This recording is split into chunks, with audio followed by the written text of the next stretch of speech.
नमस्कार, स्वदेश न्यूज देख रहे हैं आप। मैं हूं आपके साथ अभिजीत तिवारी। मध्यकाल में आज बात करेंगे यूसीसी को लेकर। मध्य प्रदेश में अब समान नागरिक संहिता यानी कि यूसीसी को लेकर राजनीतिक और सामाजिक बहस तेज हो गई है। प्रदेश में डॉक्टर मोहन यादव सरकार इस दिशा में तेजी से कदम बढ़ा रही है। सरकार ने यूसीसी लागू करने की संभावनाओं और कानूनी पहलुओं का अध्ययन करने के लिए हाई लेवल कमेटी का गठन किया है। ये कमेटी विवाह, तलाक, उत्तराधिकार और पारिवारिक कानूनों का अध्ययन कर सरकार को रिपोर्ट देगी, जिसके बाद अब मुख्यमंत्री डॉक्टर मोहन यादव ने यूसीसी पर जनता से भी सुझाव लेने के लिए एक वेबसाइट लॉन्च की है, जिससे आम नागरिकों की राय को भी शामिल किया जा सके। मुख्यमंत्री डॉक्टर मोहन यादव ने कहा कि समान नागरिक संहिता के संबंध में प्रदेश में प्राप्त सुझावों के संकलन के लिए की गई पहल सराहनीय है। जनता के विचार प्राप्त करने के लिए बनाई गई वेबसाइट इस दिशा में एक महत्वपूर्ण कड़ी होगी। जिलों में समान नागरिक संहिता समिति के भ्रमण से यह कार्य आसान होगा। मुख्यमंत्री ने मंत्रालय में समान नागरिक संहिता मध्य प्रदेश की वेबसाइट का विमोचन किया। इस तरह की वेबसाइट के निर्माण में मध्य प्रदेश देश के अग्रणी राज्यों में है। मुख्यमंत्री ने कहा कि मध्य प्रदेश एक राष्ट्र, एक विधान, एक निशान के महत्व को समझते हुए इसके अलावा एक विधि के लिए आवश्यक दायित्व पूर्ण करेगा। निश्चित ही यह जनहितैषी कार्य है। उन्होंने कहा कि यह एक ऐतिहासिक निर्णय है। प्रधानमंत्री नरेंद्र मोदी की पहल पर राज्यों में इस संबंध में कार्य शुरू हुआ है। उन्होंने कहा कि नागरिकों के हितों की सुरक्षा के लिए पारिवारिक विधि के समग्र अध्ययन की जरूरत है। जनसामान्य, राजनीतिक दल, गैर शासकीय संगठन आदि इस संबंध में अपना मत प्रस्तुत करेंगे, जिनका सम्मान करते हुए विचार मंथन होगा। जन परामर्श के उद्देश्य से समिति ने वेबसाइट का निर्माण कर महत्वपूर्ण कार्य किया है। समान नागरिक संहिता उच्च स्तरीय समिति जिलों में जाकर नागरिकों के सुझाव प्राप्त करेगी। आगामी 15 जून तक सुझाव दिए जा सकेंगे। फिलहाल सरकार अध्ययन और सुझाव प्रक्रिया में अंतिम फैसला समिति की रिपोर्ट और राजनीतिक सहमति के बाद ही होगा। तो मुख्यमंत्री ने क्या कहा, पहले आपको सुनवा देते हैं, फिर चर्चा पर आगे बढ़ेंगे। अब वास्तव में एक अलग युग में जी रहा है ये हमारा समय। यशस्वी प्रधानमंत्री के नेतृत्व में लोकतंत्र को गुलामित करने वाले ऐसे कई ऐतिहासिक निर्णयों से देश गुजर रहा है। समान नागरिक संहिता की और उसकी समिति के सभी सम्मानित सदस्यगण, हमारे राज्य के अंदर विवाह, विवाह विच्छेद, भरण पोषण, उत्तराधिकार, पारिवारिक विषयों से संबंधित कानूनों का संचालन व्यक्तिगत पारिवारिक उद्योग अनुसार पृथक प्रावधानों के अनुसार किया जा रहा है। वर्तमान परिप्रेक्ष्य में समस्त विधियों का परीक्षण कर एक समरूप और व्यवहारिक विधिक संरचना की अत्यंत आवश्यकता है। पूरे विचार के साथ पूरे राज्य के जितने भी तमाम प्रकार के सुझावों के संकलन के बाद एक निर्णायक स्वरूप में हमारा ये जो मूल उद्देश्य है उसकी पूर्ति होगी।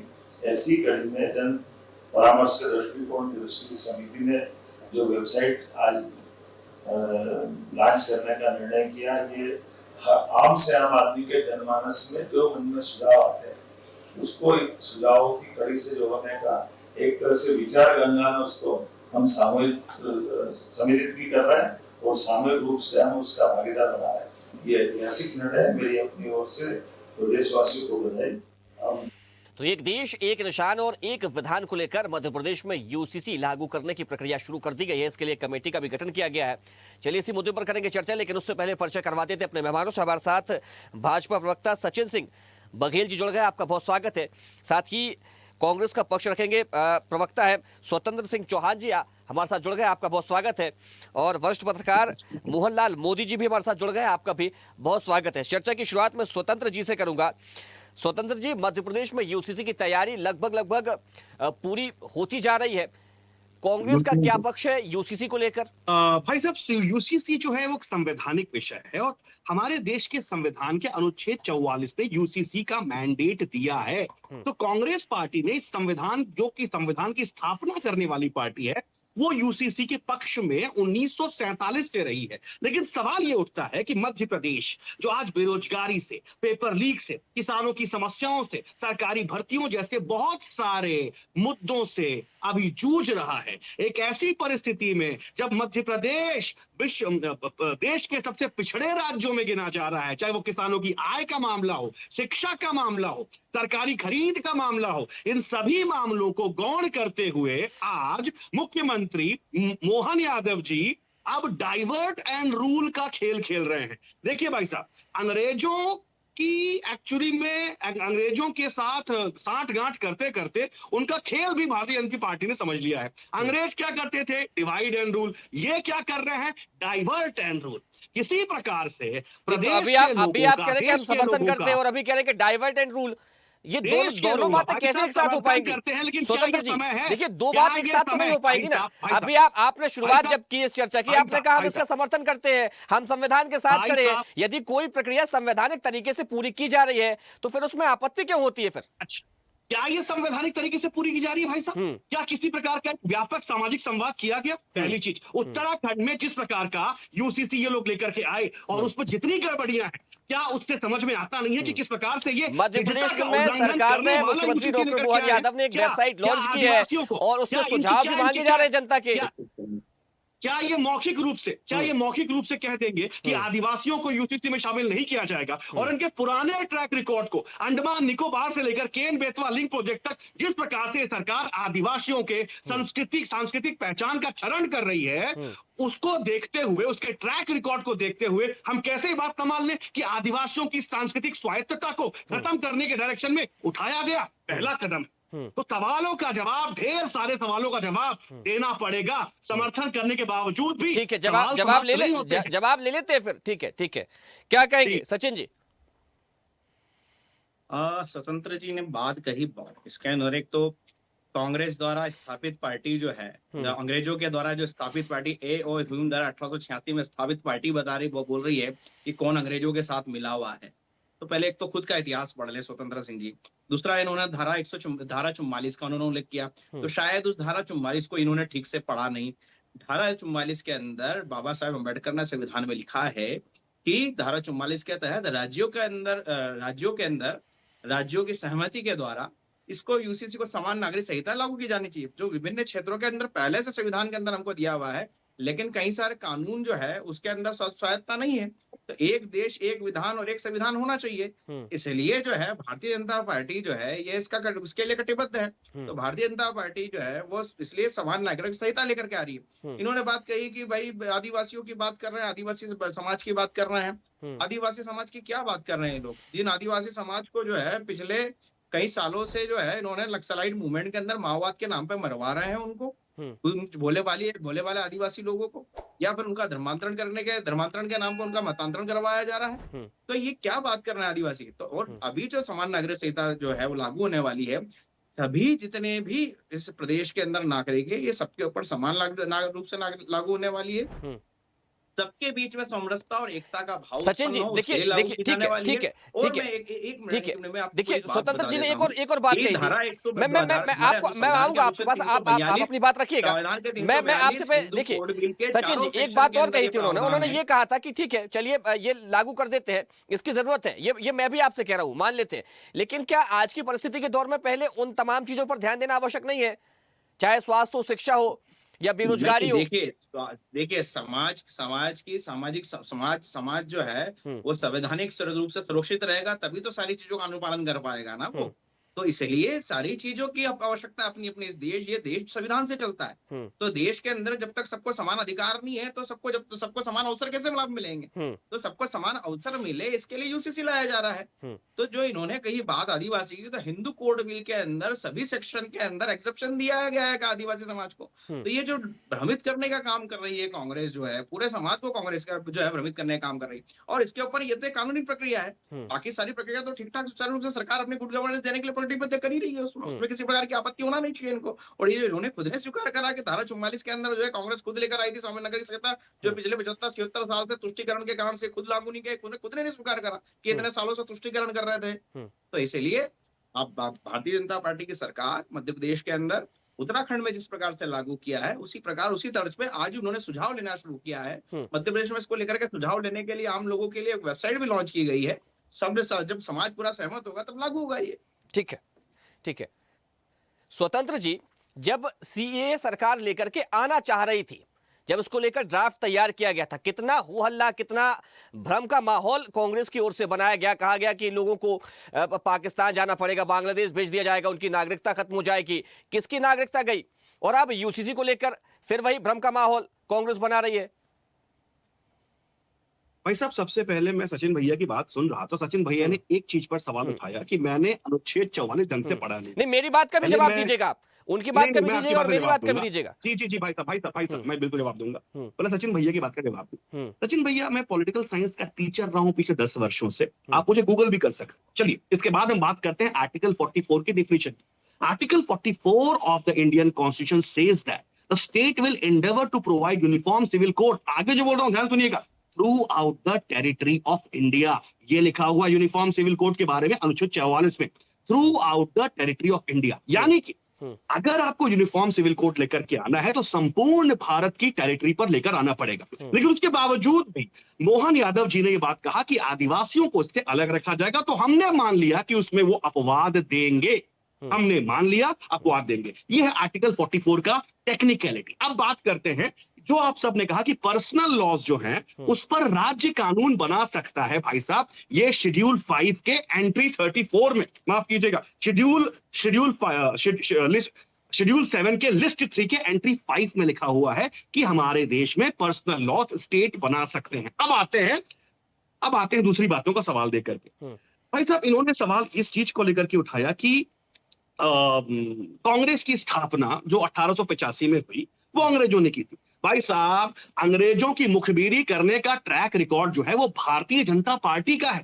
भारतीय जनता पार्टी यूनिफॉर्मिटी में बिलीव रखने वाली बातों पार्टी को है। घुमा रहे हैं कांग्रेस आप। पार्टी स्वतंत्र जी, यूनिटी में बातों को बिलीव घुमा रखने रहे हैं। वाली मैंने पार्टी आपसे कोई सवाल है। किया, अगर कांग्रेस आप पार्टी आप सिर्फ उसका जवाब ना एक देते हुए आप कहा की बातें कहां पर लेकर के आ रहे हैं, आप बातों को घुमा रहे हैं। मैं आऊंगा आपके पास। मोहनलाल जी क्या कहेंगे? बहन जी, सबसे पहले तो पैनलिस्ट जो भी यहाँ मौजूद है विभिन्न पार्टियों के, उनको मेरा नमस्कार, आपको भी नमस्कार। मुद्दे से भटकती है बात तो फिर डिबेट कहीं ना कहीं थोड़ा सा दिग्भ्रमित होती है। आपका सवाल है यूसीसी क्यों, इसका विरोध क्यों। तो एक पत्रकार होने के नाते मैं ऐसा मानता हूं कि बहुत समय हो गया जब इस देश के नागरिक को हिंदू, मुसलमान या फिर वर्ग, जाति इसके नाम से जाना जाता है। क्यों ना इसे भारतीय नागरिक के नाम से ही जाना जाए, उसे हिंदुस्तानी के नाम से जाना जाए। भाई, जब हम चीन के व्यक्ति को चाइनीज बोलते हैं, अमेरिका के व्यक्ति को हम अमेरिकी बोलते हैं, जापान को हम जापानी कहते हैं, तो भारतीय की जब बात आती है, भारतीयता की जब बात आती है, तो फिर वो ब्राह्मण है, वो मुसलमान है, वो सिख है, वो ईसाई है, वो हिंदू है, हम इस पर क्यों नहीं आते। ये तो जाति खैर की देश के भीतर है। जब भी कोई राजनीति विदेशी होगा तो हमें इंडियन ही कहता होगा, भारतीय ही कहता होगा। नहीं, लेकिन भारत के अंदर तो हमारी हाँ, स्थिति भारत ऐसी के नहीं है ना। अंदर है, विभिन्नताएं हैं, भिन्नताएं हैं। स्वदेश आए, हम स्वदेश के उस पे बैठे हैं, हम प्लेटफॉर्म पे, तो ऐसा तो है नहीं है कि स्वदेश जापान में या अमेरिका में या जर्मनी में ये खोज नहीं जा रहा होगा। वहां जो इंडियन बैठे हैं, क्या वो इसको नहीं देख रहे होंगे। जब बात जाति की, हम कह रहे हैं जाति क्यों, आखिर जाति होना ही क्यों चाहिए, या वर्ग होना ही क्यों चाहिए। और जब कानून की आती, संविधान की बात दोनों ही मित्र कर रहे हैं, तो संविधान से जब चलना है देश को, तो सबके लिए समान नागरिक संहिता क्यों नहीं। भाई, अगर मैं कोई अपराध करता हूं, जैसे तलाक की बात है या विवाह की बात है या अन्य कोई चीजें हैं, तो सबके लिए समान अधिकार हो, और जब सजा की बात है तो सबके लिए समान सजा का प्रावधान हो। अब उसमें हिंदू क्या है, मेरा मैरिज एक्ट अलग है, मुसलमान क्या है, मेरा मैरिज एक्ट अलग है, मैं इसमें सजा में ये छूट पाता हूँ, हिंदू समाज इस सजा में छूट नहीं पाता है, तो वो सजा का भागीदार है। ऐसी कई उदाहरण है जहाँ आवश्यकता है कि एक कानून, जिसे हम यूनिफॉर्म सिविल कह रहे हैं, वो ऐसा बन जाए ताकि हर नागरिक के लिए एक आचार संहिता, एक कानून बन जाए कि हाँ, अब ये अपराध होगा तो समान रूप से ये सजा के भागीदार होंगे, चाहे वो हिंदू हो, मुसलमान हो, सिख हो, ईसाई हो, बौद्ध हो या अदर कोई भी। तो ये बहुत स्पष्ट है, तो बहस यहाँ सीमित रहेगी तो आनंद आएगा। ठीक है। अच्छा सचिन जी, देखिए, संविधान सबको समान अधिकार की बात करता है और उसमें धर्म स्वतंत्रता भी एक बहुत बड़ा बिंदु है। अब अगर हम मुस्लिमों को लेकर बात करेंगे तो उनमें कहा जाता है कि शादी जो है उनमें कोई 7 जन्मों का बंधन नहीं होता, वो एक कॉन्ट्रैक्ट होता है। उसमें बाकायदा लिखा पढ़ी होती है, कॉन्ट्रैक्ट होता है, और उनके में 4 शादी का प्रावधान है। लेकिन अगर यूसीसी आप लाते हैं तो फिर उसमें तमाम चीजें उनकी बदल जाएंगी। तो क्या किसी के धर्म को टारगेट करना नहीं माना जाएगा इसमें? देखिए, अभी जो वरिष्ठ पत्रकार हमारे बीच में थे, उन्होंने बहुत अच्छी एक बात कही कि इन सब चीजों के पहले हम भारतीय है कि नहीं। किसी भी जाति, मत, पंथ से ऊपर उठ करके इस देश का संविधान है, इस देश की राष्ट्रीयता है, भारतीयता है। और उसके लिए ये आवश्यक है कि सबको एक ही आईने से और एक ही चश्मे से देखा जाए। ये देश अब वो हमने इस चश्मे से देखने के कारण से हमने देश का बंटवारा देखा हमने कि हम सबके और धार्मिक स्वतंत्रता के नाम के ऊपर इस देश के अंदर क्या क्या नहीं हुआ अब तक। शाहबानो का केस ले लें या बाकी काफी सारी चीजें अगर आए दिन कुछ ना कुछ होती रहती है हकूक के नाम के ऊपर, लेकिन उस हकूक के ऊपर आपने कभी जाकर के आपने कहा कि 3 या 4 शादी, कभी उस महिला का मन समझा जाकर के जिसको 4 पतियों के 4 महिलाओं के साथ रहकर के अपने पति को शेयर करना पड़ रहा है। इसको जाकर के देखिए कितना बड़ा एक ये द्रवित करने वाला विषय है कि कभी हमारे से देश के अंदर एक बहुत बड़ा महिला का वर्ग उस समान अधिकार से वंचित है।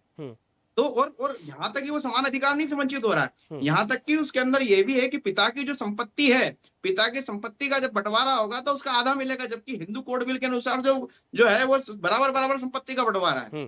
तो ये कितने सारे अधिकार हैं, दत्तक पुत्र लेना है, बाकी चीजें लेना है, उसके कितने सारे अधिकार हैं। तो बेचारी एक महिला का अधिकार अगर उसको अधिकार मिल रहा है, और ये देश जो है, इस देश के अंदर धर्म से बड़ा संविधान है ना, तो धर्म जो है, और धर्म तो इस देश का संस्कार है, चरित्र है इस देश का। तो हम सब अगर एक उसमें आ जाए, एक मोती की एक माला में अगर पिरोए जाने वाले मोती बन जाए, तो उसमें आपत्ति क्या हो सकती है। ठीक है। स्वतंत्र जी, 3 तलाक जब खत्म किया गया इस देश से, तो आज तमाम मुस्लिम महिलाएं जो पीड़ित होती थी और जिनको 3 बार तलाक कहकर के तलाक दे दिया जाता था, आज वे महिलाएं खुशी से घर में रह पाती हैं और उनको किसी भी 3 तलाक के अब कोई डर नहीं है। और अगर कोई इस प्रकार की घटना करता है तो वे थाने भी पहुंच जाती हैं। तो ऐसी बहुत सारी माएं आज अपनी बेटियों के भविष्य को लेकर अच्छा महसूस करती हैं। जी बिल्कुल, आपने सही कहा। वो कानून वाकई में एक प्रोग्रेसिव कानून था, लेकिन उसकी शुरुआत कांग्रेस पार्टी ने 1951 में की। हिंदू कोड बिल 1951 में कांग्रेस पार्टी ने पास किया था, जिसने हिंदू महिलाओं को भी ऐसे ही अधिकार दिए थे। लेकिन 1951 में जब हिंदू कोड बिल पास हो रहा था, तो उस इतने बड़े लिबरल, प्रोग्रेसिव और मॉडर्न कानून का विरोध करने वाली पार्टी का नाम था भारतीय जनता पार्टी। 1951-52 के अगर आप पार्लियामेंट्री डिबेट उठाकर देख लीजिए, तो हिंदू कोड बिल का विरोध करने वाली सबसे बड़ी जो पार्टी थी, उसका नाम था भारतीय जनता पार्टी। अब आते हैं वापस यूसीसी। अच्छा चलिए, मान लेते हैं, यूसीसी से हमें कोई गुरेज नहीं है, लेकिन क्या आप चाहते कि तारीख आपको भी इसी बात के लिए याद करे कि जब यूसीसी लेकर के सरकार आ रही थी तो फला तारीख को फला समय में विरोध किया गया, कांग्रेस ने विरोध किया, आप क्यों तारीख बनना चाह रहे हैं? भाई साहब, मैं बात आ रहा हूं, यूसीसी का पहली चीज तो बिल्कुल भी विरोध नहीं है। कांग्रेस ऐसी किसी भी चीज का विरोध नहीं करेगी जो संविधानोत्तम है, संविधान के लेंस पर उत्तम है। हमारा कंसर्न सिर्फ इतना है कि जिस प्रकार से इन्होंने एक हैज़ार्डेड यानी जल्दबाजी में यूसीसी उत्तराखंड में लाया, इसकी वजह से नागरिकों की निजता तक प्रभावित हुई। एक उदाहरण देकर समझाना चाहूंगा। उत्तराखंड में इन्होंने आर्टिकल 21 यानी किसी नागरिकों की जो निजता का उल्लंघन है उसका किया। उसमें उत्तराखंड का यूसीसी कहता है कि अगर कोई भी व्यक्ति लिव इन रिलेशनशिप पे पाया जाता है, यानी कोई भी हिंदू या किसी भी धर्म का व्यक्ति हो, अगर वो लिव इन रिलेशनशिप पे रहता है तो उसको उसका पंजीकरण कराना जरूरी है। पंजीकरण कराना जरूरी है। अगर उसका पंजीकरण नहीं कराया गया तो 10,000 रुपए और 3 मंथ तक की करीब सजा हो सकती है। लीगल एंगल्स पर आते हैं, पॉलिटिकल एंगल जोड़ते हैं भाई साहब, पहले आते हैं लीगल एंगल्स पर। ये सरासर निजता का उल्लंघन, ये यूसीसी के माध्यम से उत्तराखंड में मॉरल पुलिसिंग शुरू हो चुकी है। यूसीसी के खिलाफ हम नहीं है। अगर एक सार्वजनिक बहस से सामुदायिक विमर्श के बाद यूसीसी लाया जाता है, सभी की सहमति के साथ समावेशी तरीके से यूसीसी लाया जाता है, कांग्रेस पार्टी उसके पक्ष में है। लेकिन क्या इस प्रकार की मॉरल पुलिसिंग, मैं आपके सवाल को आगे बढ़ाऊंगा, किया जाएगा यूसीसी के माध्यम से? मैं आपकी बात को आगे बढ़ाऊंगा। लिव इन का मतलब पहले तो आप बता दीजिए मुझे क्या होता है। कोई भी 2 व्यक्ति, महिला या पुरुष, बिना शादी के एक साथ रहते हैं, उसको लिव इन कह दिया जाता है, ठीक है। लेकिन अगर वे अपनी जानकारी कहीं पर दर्ज करा रहे हैं तो सुरक्षा उन्हीं की बढ़ेगी। उन्हें कोई परेशान नहीं कर रहा है, लेकिन उनका यदि वेरिफिकेशन हो जा रहा है, एक सर्टिफिकेट उनके पास पहुंच जा रहा है। क्योंकि हमने कई सारी ऐसी घटनाएं देखी है, हमने खुद ऐसी खबरें चलाई और आपने भी पढ़ी होंगी कि लिव इन में रहने वालों के साथ कहीं कोई घटना हो गई, किसी की हत्या कर दी गई, कोई वारदात उनके साथ हो गई, तो क्या इन तमाम चीजों में फिर पारदर्शिता नहीं आएगी? जी भाई साहब, बहुत ही अच्छी बात उठाई और मैं आपकी बात से सहमत हूं। भाई साहब, दो प्रकार की मोरालिटी होती है। एक होती है सोशल मोरालिटी, जिसकी आप बात कर रहे हैं, जिससे मैं भी जिसके पक्ष में मैं भी हूं। एक होती है कॉन्स्टिट्यूशनल मोरालिटी। अगर सोशल मोरालिटी को आप अप्लाई करेंगे तो यद्यपि लिव इन रिलेशनशिप खत्म है, मतलब नहीं होना चाहिए, लेकिन जब आप कॉन्स्टिट्यूशनल मोरालिटी की बात करते हैं, हमारे देश के मूल अधिकारों की बात करते हैं, सुप्रीम कोर्ट जिस कॉन्स्टिट्यूशनल मोरालिटी का कस्टोडियन है, उसकी बात जब आप करते हैं तो आप लिव इन रिलेशनशिप को गलत नहीं ठहरा सकते, पहली बात। दूसरी बात, अगर मैं कहता हूं कि अगर भारतीय जनता पार्टी में दम है तो यूसीसी में ये लिव इन रिलेशनशिप का जो कानून उत्तराखंड में लेकर के आए हैं, दिल्ली और मुंबई में लागू करा दे।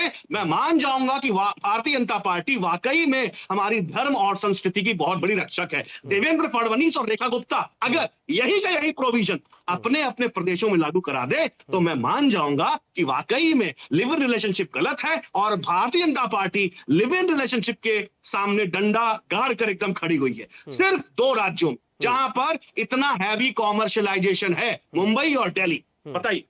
ठीक है, सचिन जी जवाब दीजिए।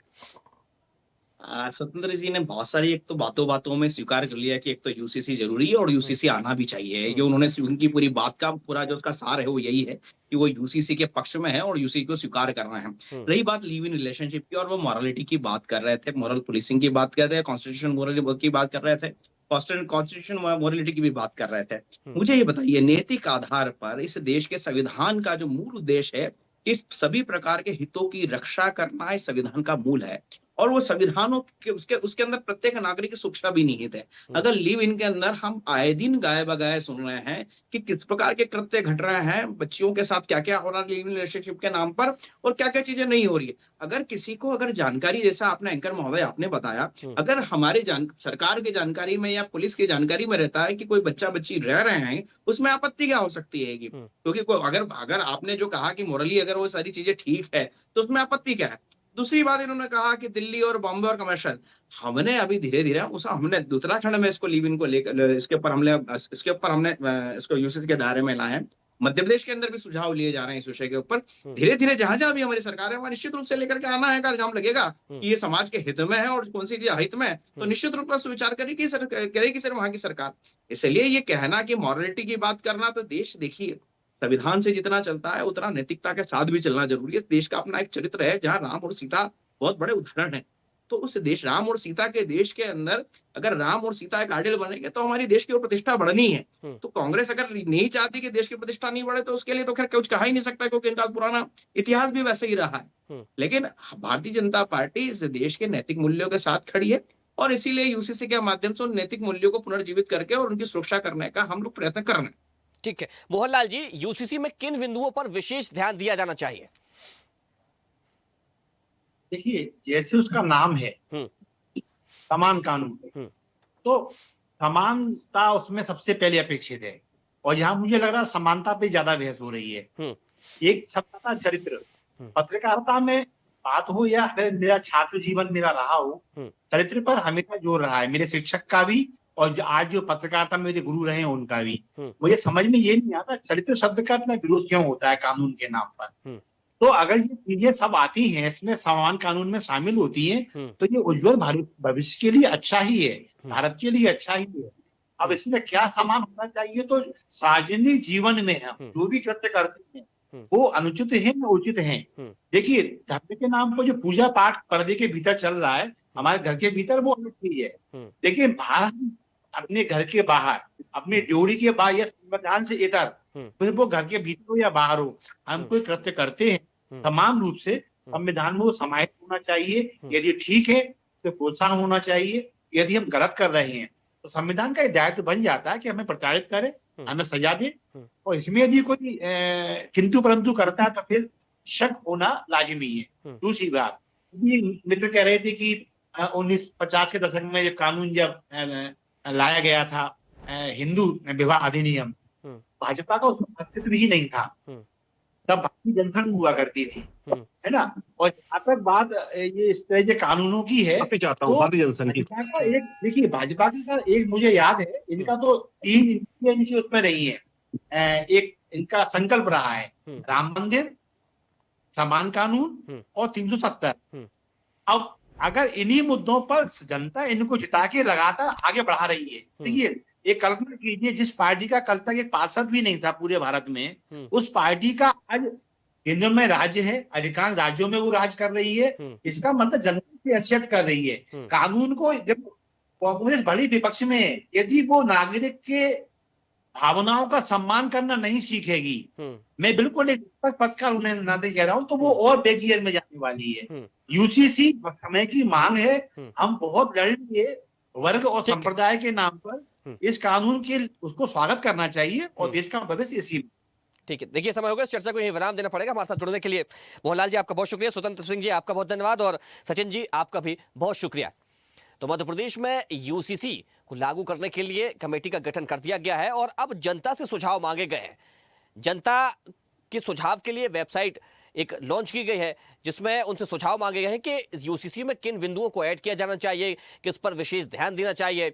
और मुख्यमंत्री डॉक्टर मोहन यादव लगातार यूसीसी को लागू करने के लिए अधिकारियों के साथ भी बैठक कर रहे हैं, मॉनिटरिंग कर रहे हैं और जो टीम का गठन किया गया है उसके साथ भी बैठक कर रहे हैं और पल पल का अपडेट भी मुख्यमंत्री ले रहे हैं। फिलहाल चर्चा में इतना ही। देखते रहिए स्वदेश न्यूज, सबसे पहले देश। देखते रहिए स्वदेश न्यूज। अगर आप इस वीडियो को सोशल मीडिया हैंडल फेसबुक या इंस्टाग्राम पर देख रहे हैं तो हमें फॉलो करें, अगर यूट्यूब पर देख रहे हैं तो सब्सक्राइब करें और बेल आइकन दबाना ना भूलें।